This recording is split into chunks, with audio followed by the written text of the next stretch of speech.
عشق دے گنجل قسط نمبر 6 آخری قسط۔ سب لوگ گاؤں واپس جا رہے تھے سوائے مشال کے۔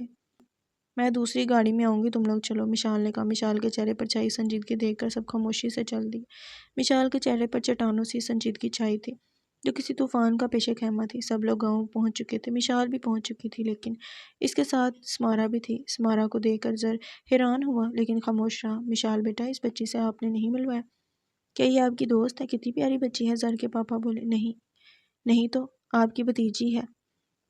ارے بیٹا، تمہاری دوست ہماری بھتیجی ہی ہوئی۔ عمر صاحب ہنس کر بولے۔ دادو، ہاں بیٹا بولو، مجھے آپ کو کچھ بتانا ہے۔ ہاں بیٹا بتاؤ۔ دادو، میں نے آپ سب کو دھوکہ دیا، مجھے معاف کر دیجیے گا۔ میں تو آپ کو دادو کہنے کے بھی قابل نہیں۔ مشال کی بات پر سب کے چہرے پر پریشانی رقص کرنے لگی سوائے زمان کے، لیکن سب خاموش رہے۔ ایک زمان ہی تھا جو ابھی تک ریلیکس بیٹھا تھا۔ مشال، بچے بولو، کیا بات ہے؟ دادو، میں آپ کی پوتی نہیں ہوں، یہ آپ کی پوتی مشال ہے۔ مشال سمارا کی طرف اشارہ کرتے ہوئے بولے۔ مشال کی بات پر سب کو تو گویا سانپ سونگھ گیا۔ مشال، یہ تم کیا کہہ رہی ہو؟ دماغ خراب ہو گیا تمہارا؟ سب سے پہلے زر بولا۔ یہی حقیقت ہے، جس دن مشال اپنی نانوں کے ہاں آ رہی تھی اس کا ایکسیڈنٹ ہو گیا۔ آپ سب نے مشال کو 10 سال بعد دیکھنا تھا تو آپ سب مجھے مشال سمجھ بیٹھے اور گھر لے آئے اور میری مشکل آسان کر دی، کیونکہ میں ایک ایجنٹ ہوں اور مجھے آپ کی فیملی کے ساتھ رہنا تھا آپ سب کی سیکیورٹی کے لیے۔ مشال کو ہاسپٹل میں نے ایڈمٹ کروایا، پر میں اس کا نام نہیں جانتی تھی تو میں نے وہاں اس کا نام سمارا لکھوا دیا۔ مشال کے ایکسیڈنٹ کی وجہ سے یادداشت چلی گئی۔ میں نے بہت دفعہ کوشش کی مشال سے ملنے کی، لیکن موقع نہ مل سکا اور مشال کو ہسپتال میں لاوارث سمجھا گیا۔ وہاں اس کو ایک عورت اپنے گھر لے گئی تو چند دن پہلے یہ مجھے راستے میں ملی اور پھر میں آپ کی پوتی کو آج آپ کے سامنے لے آئی۔ مجھے زرجان کی سیکیورٹی کے لیے ہائر کیا گیا تھا اور وہ شہر جا کر پڑھائی کرنا، وہ بھی زرجان کی سیکیورٹی کے لیے تھا، لیکن اب اس کا دشمن مارا جا چکا ہے اور آپ کی پوتی بھی آپ کو مل گئی ہے اور میرا کام بھی ختم ہو گیا۔ اب میں آپ سب سے اجازت چاہتی ہوں۔ مشال سر جھکا کر بولی۔ میں نے تم سے کہا تھا نا، مجھے تم سے محبت ہے۔ لو، میں اب بھی یہ کہتا ہوں، مجھے تم سے محبت ہے، مگر اب کی بار مجھے تم سے اور بھی کچھ کہنا ہے۔ ہاں، مجھے یہ کہنا ہے کہ اے میرے ستمگر، میری آنکھوں میں اب کی بار دیکھ، ایک بار نہیں تو 100 بار دیکھ، تلاش اپنی مورت کو، ڈھونڈ اپنی صورت کو، مگر اب ان میں تجھے اپنا عکس بھی نہ ملے گا۔ وہ جو تیری دید میں تیری تصویر تھی، ان میں سجی ہوئی، اس کے سب ہی رنگ اتر گئے، میرے آنسو میں ڈھل گئے، اور وہ جو محبت ہے نا، وہ میرے دل کے کھانے کھانے میں سجی ہوئی ہے، بسی ہوئی ہے، خوبصورت پھولوں کے مہکتے ہوئے گلدان کی طرح بہت کرینے سے رکھی ہوئی ہے۔ اس کی بھینی مہک سے میرا اندر مہکتا رہتا ہے، وہ محبت میرا حاصل ہے۔ سب باری باری مشال سمارا سے ملے۔ میری بچی بی جان مشال کو گلے لگاتے ہوئے بولی۔ رکو بیٹا، تم کہاں جا رہی ہو؟ وہ مشال دعا کو دیکھ کر بولی۔ بچے، نام کیا ہے تمہارا؟ دعا۔ مشال نظریں جھکائے ہوئے بولی۔ مس، اصلی والا نام؟ زمان مسکرا کر بولا۔ سمارا ملک۔ بہت پیارا نام ہے۔ اور یہ کیا کہا تھا تم نے کہ میں آپ کی پوتی نہیں ہوں؟ تم بھی ہماری پوتی ہو اور جتنی محبت ہمیں باقی سب سے ہے، اس سے زیادہ تم سے ہے۔ دادو، سمارا بی جان کے گلے لگتے ہوئے بولی۔ زریش اور زحان اس وقت ملک صاحب کے کیبن میں اپنا نیکسٹ پروجیکٹ ڈسکس کرنے کو بیٹھے تھے۔ تو بیٹا، آپ کا نیکسٹ پروجیکٹ یہ ہے کہ آپ کی شادی کر دی جائے اور آپ لوگ ہنی مون کو رخصت ہو جائیں۔ لیکن پاپا، اتنی جلدی؟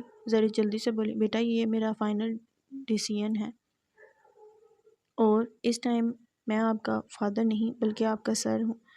وہ دونوں خاموش ہو کر بیٹھ گئے جبکہ زحان کے چہرے پر الوہی مسکراہٹ تھی۔ اوکے دادو، اجازت دیں۔ سمارا سب سے باری باری ملنے کے بعد بولی۔ اوکے بیٹا، خدا تمہاری حفاظت کرے۔ سمارا نے ایک آخری نظر گھر پر ڈالی اور گاڑی میں بیٹھ گئی۔ سمارا کے چہرے پر ایک اداسی تھی، ایک دکھ تھا، جیسے کچھ کھو جانے کا دکھ۔ سمارا سیٹ کے ساتھ ٹیک لگا کر آنکھیں موند کی۔ شہر تک ڈرائیور سمارا کو چھوڑنے جا رہا تھا۔ گاڑی ایک جھٹکے سے رکی۔ کیا ہوا؟ ڈرائیور سمارا سیدھے ہوتے ہوئے بولے۔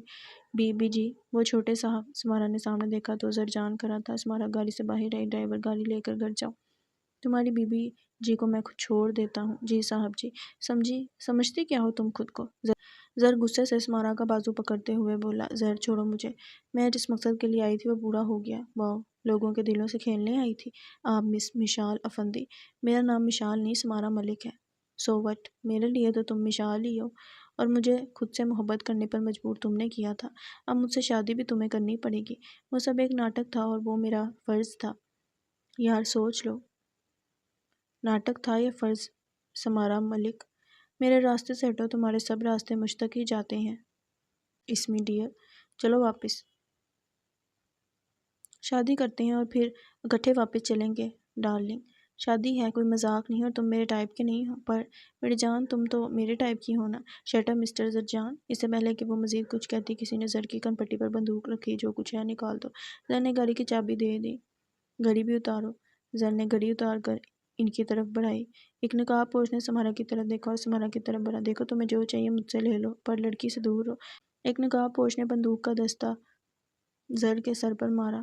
زر کرا کر رہ گیا اور یہیں پر سمارا کو موقع ملا اور اس نے پھرتی سے ایک جوہر پر وار کیا اور گن چھین لی اور کچھ ہی دیر میں ان کی حالت بگاڑ دی۔ تو مسٹر زرجان، اس وقت مجھے نہیں، آپ کو سہارے کی ضرورت ہے، مشال زر کو اٹھاتے ہوئے بولی۔ سمارا زر کو سہارا دے گھر میں داخل ہوئی۔ کیا ہوا میرے بچے کو؟ سب سے پہلے زر کی ماں بولی۔ سب اکٹھے ہو گئے اور سوال کرنے لگے۔ کچھ نہیں، جوانی کا زیادہ شوق چڑھا ہوا تھا، سمارا بولی۔ اوکے، اب میں چلتی ہوں، سمارا بولی اور ساتھ ہی مین گیٹ کی طرف مڑ گئی۔ رکو بچے۔ جی دادو، سمارا مڑ کر بولی۔ بچے، زر کو معاف کر دو اور اسے ایک موقع دو۔ سمارا حیرت سے سب کو دیکھ رہی تھی۔ لیکن دادو، میں مشال نہیں ہوں، زر کی منگنی مشال سے ہوئی تھی۔ تو کیا ہوا آپی؟ زر بھائی محبت تو آپ سے کرتے ہیں نا، اور میں کبھی بھی کسی ایسے انسان سے شادی نہیں کروں گی جس کی چاہت کوئی اور ہی ہو۔ مشال بولی۔ لو بیٹا جی، یہ مسئلہ بھی حل ہو گیا۔ لیکن دادو، لیکن اب کچھ نہیں، دادو بولی۔ دادو کی بات پر سمارا چپ ہو گئی۔ چلو جاؤ سب اپنے اپنے رومز میں، اور سمارا تم بھی چلو، شادی تک تم یہیں رہو گی اور شادی کے بعد اپنے شوہر کے ساتھ جتنا مرضی چلے جانا، دادو حکم دیتے ہوئے بولی۔ زریش اور زوہان مارکیٹ شاپنگ کرنے کے لیے جا رہے تھے، لیکن دونوں طرف خاموشی، مکمل خاموشی کا راج تھا۔ شاید دونوں ایک دوسرے کے بولنے کا انتظار کر رہے تھے۔ زریش، اور پھر اس خاموشی کو زوہان نے توڑا۔ کیا تم اس شادی سے خوش ہو؟ خوش کا تو پتہ نہیں، پر میں اس رشتے کو دل سے قبول کر چکی ہوں اور مجھے امید ہے بہت جلد تم سے محبت بھی کرنے لگوں گی۔ زریش، تم نے یہ رشتہ قبول کر لیا، میرے لیے یہی کافی ہے، اور تم اگر مجھ سے محبت نہیں بھی کرو گی تو بھی مجھے دکھ نہیں، یہ زندگی گزارنے کے لیے میری محبت کافی ہوگی۔ زوہان کی بات پر زریش مسکرائی۔ میرے ذوق میں رہتا تمہارا عکس عیاں، تمہارا ہونا میرے ہونے کی وجہ ہو جیسے۔ زوہان اور زریش کافی دیر سے بازار میں خوار ہو رہے تھے، پر زریش کو کوئی ڈریس پسند نہیں آ رہا تھا۔ اتنا ہیوی میں کیسے پہنوں گی، یہ کہہ کر سب ڈریس ریجیکٹ کیے جا رہی تھی۔ یار تم ایسا کرو، شیروانی پہن لو، لہنگا میں پہن لوں گا اب کی بار۔ زوہان تنگ آ کر بولا۔ پہلے تو زریش آنکھوں کی طرح زوہان کو دیکھنے لگی، پر پھر زوہان کی بات سمجھ آنے پر ہنسنے لگی۔ زریش کے کہکے سن کر سب اسے مڑ کر دیکھنے لگے، جو ہنس ہنس کر دوہری ہو رہی تھی۔ ہانی، جسٹ امیجن کہ تم لہنگا پہن کر کیسے لگو گے۔ یہ ہانی کون ہے؟ زوہان نے گھورا۔ آف کورس تم ہو، زریش نے مزے سے جواب دیا۔ اب خبردار اگر تم بولی تو۔ زوہان نے آف وائٹ کلر کی میکسی لی جس پر گولڈن کڑاہی کا کام ہوا تھا۔ زوہان، یہ بہت ہیوی ہے۔ چپ، زوہان زریش کو گھورتا ہوا بولا، اور پھر اس کے ساتھ میچنگ جوتے اور جویلری بھی زوہان نے ہی لی۔ ہنی، یہ اتنی ہیل میں کیسے پہنوں گی؟ زریش نے ایک بار پھر احتجاج کیا۔ تو کیا میکسی کے نیچے جوگر پہنو گی؟ زوہان کی بات پر سیلر بوائے بھی ہنسنے لگا، تو زریش خاموش ہو کر بیٹھ گئی۔ پھر ساری شاپنگ زر نے اپنی مرضی سے کی۔ ہائے زر، سمارا کے روم میں داخل ہوتے ہوئے بولا۔ سمارا نے ایک نظر زر کو دیکھا اور پھر سے فون میں مصروف ہو گئی۔ میں تم سے مخاطب ہوں زر، چبا چبا کر بولا۔ تم نے کہا ہائے، تو میں نرس تھوڑی ہوں جو علاج کروں، مجھے تو تم نے مخاطب ہی نہیں کیا۔ سمارا کی بات پر زر نے سے گھورا۔ کیا کر رہی ہو؟ کنچے کھیل رہی ہوں، کھیلو گے؟ زریش نے ایک بار پھر سے الٹا جواب دیا۔ آج کیا کھایا لنچ میں؟ زر نے پوچھا۔ کیوں، تم نے برتن دھونے ہیں؟ خدا کا خوف کھاؤ، میں تو پوچھنے لگا تھا، اتنی سڑی ہوئی بیٹھی ہو، کیا کھایا ایسا؟ کڑیلوں کا جوس پیو گے؟ زریش ایک بار پھر سے چبا کر بولی۔ مجھے لگتا ہے میں غلط وقت پر آ گیا، پھر آؤں گا، ایک منٹ۔ وہ دروازے سے واپس مڑ کر بولا۔ تم نے ایسا کیوں کہا تھا کہ تم میری سیکیورٹی کے لیے آئی تھی؟ تم نے ایک دفعہ 2 لڑکیوں کے ساتھ مل کر کچھ لڑکوں کی پٹائی کی تھی۔ ہاں تو وہ لوگ لڑکیوں کا دھندا کرتے تھے اور ہم نے انہیں پکڑ لیا تھا، اور بائی چانس وہاں تم آگے میری اور زریش کی ہیلپ کی، تو وہ سمجھے تم نے ہمیں ان کے بارے میں خبر دی ہے، اس لیے وہ تمہیں اور تمہاری فیملی کو نقصان پہنچانا چاہتے تھے، اس لیے زری نے مجھے یہاں بھیج دیا تم لوگوں کی سیکیورٹی کے لیے۔ زری کون ہے؟ زر نے وہیں کھڑے کھڑے پوچھا۔ میری کولیگ ہے۔ یہ بول کر سمارا ایک بار پھر فون میں مصروف ہو گئی۔ اوکے، کچھ ماہ بعد، وقت کا کام ہے گزرنا، اور وہ گزرتا ہی چلا جاتا ہے، کسی کے لیے رکتا نہیں ہے۔ یار سمارا پلیز نہیں جاؤ ابھی، میں کیسے رہوں گا تمہارے بنا؟ زر سمارا کو پیکنگ کرتے دیکھ کر بولا۔ زر، میں نے پہلے دن تمہیں بتایا تھا کہ ہماری زندگی ایسی ہی ہے، آج ہے تو کل نہیں، آج یہاں ہے تو کل نہ جانے کہاں. ہمیں اپنی زندگی میں لانے کے لیے بہت بڑے دل کی ضرورت ہوتی ہے. تو یار مجھے بھی ساتھ لے چلو. دیکھو زر، صرف 2 ہفتوں کی بات ہے اور میں تمہیں وہاں نہیں لے کر جا سکتی کیونکہ تمہاری وجہ سے میں اپنے فرض میں کوتاہی نہیں کر سکتی. پر سمارا میں کیسے رہوں گا تمہارے بنا؟ زر جیسے پہلے رہتے تھے، پر پہلے کی اور اب کی بات اور ہے. یہ بولتے ہوئے سمارا واش روم میں گھس گئی. تھوڑی دیر بعد واپس آئی تو بلیک پینٹ اور بلیک کوٹ میں ملبوس تھی. بالوں کو اچھی طرح کور کر کے اوپر کیپ لے رکھی تھی. وہ کسی بھی اینگل سے لڑکی نہیں لگ رہی تھی. دیکھنے والوں کو لڑکے کا ہی گمان ہوتا. سمارا نے ایک نظر اپنے روٹھے شوہر کو دیکھا اور پاس آ کر بیٹھ گئی. زر، کیا تم مجھے دعاؤں کے بجائے ایسے رخصت کرو گے؟ مجھے تمہاری دعاؤں کی ضرورت ہے اور مشن کے ختم ہوتے ہی میں لوٹ آؤں گی. مجھے آج ایسے لگ رہا ہے کہ تم میرے شوہر اور میں تمہاری بیوی. زر کی بات پر سمارا کا کہکا گزرا. اور سیریسلی تم اس وقت ٹیپیکل بیویوں کی طرح بیہیو کر رہے ہو اور خود تم اس وقت ٹیپیکل خلوص فوجی. زر چل کر بولا. سمارا ہنس کر زر کے کشادہ سینے سے لگ گئی اور پھر ایک جھٹکے سے اٹھ کر بیگ اٹھا کر باہر نکل گئی کیونکہ وہ خود بھی کمزور پڑ رہی تھی اور اب مزید کمزور نہیں ہونا چاہتی تھی. پر کام سے پہلے اسے اپنا فرض پورا کرنا تھا. ہر کام سے پہلے اسے اپنا فرض پورا کرنا تھا. میں جب بھی اس سے کہتا ہوں مجھے تم سے محبت ہے، وہ مجھ سے پوچھتی ہے کہ بتاؤں نا کہ کتنی ہے. میں بازو کھول کر کہتا ہوں کہ زمین سے آسمان تک، فلک کے کہکشاں تک، میرے دل سے تیرے دل تک، مکاں سے لامکاں تک ہے.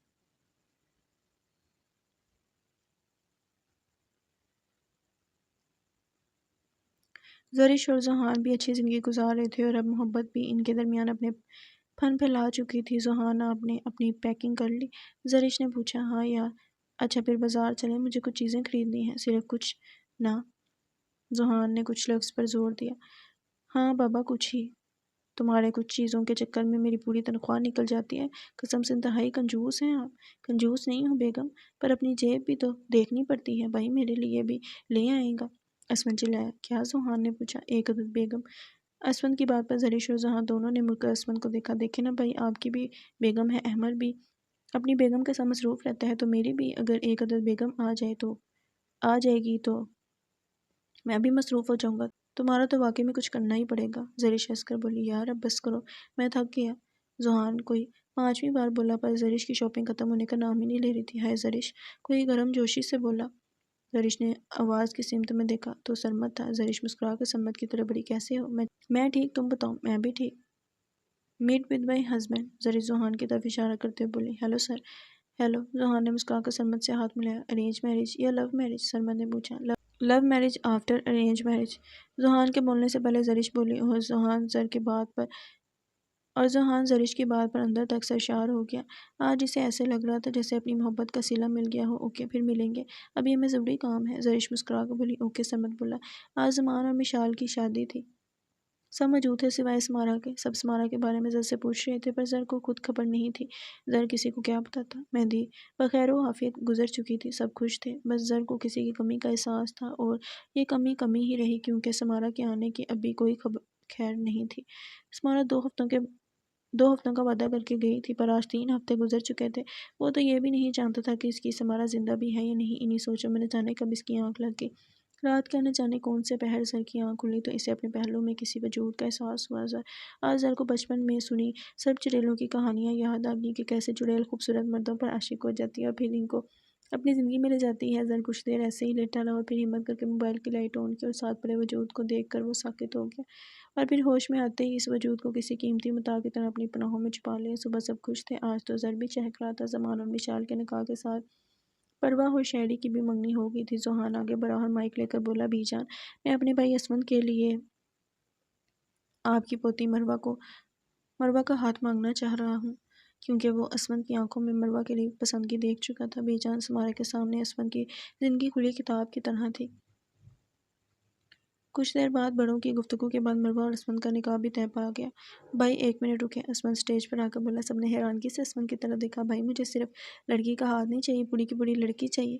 اسمن کی بات پر زحان نے اسمن کا کان مروڑا اور باقی سب کے کہکے گونجے. ارے بھائی رکے صاحب، چونکہ محفل گرم ہے اور اتنی خوشیاں بانٹی جا رہی ہیں تو ہم بھی ایک اور خوشی کا اعلان کر دیں. سب نے سوالی نظروں سے ائمہ بیگم کی طرف دیکھا. میں نے سوچا ہے کہ سب کی منگنیاں اور نکاح ہو رہے ہیں تو ایک میرا بیٹا سب کو حسرت کی نگاہ سے کیوں دیکھے. میں فرحان اور اروا کی منگنی بھی آج ہی کرنا چاہتی ہوں. سب نے مسکرا اس کار خیر میں حصہ ڈالا۔ یوں ایک ہنستی مسکراتی شام اپنے اختتام پر پہنچی اور سب ایک نئی اور نئی زندگی کا آغاز آج کے سورج کے ساتھ کر چکے تھے۔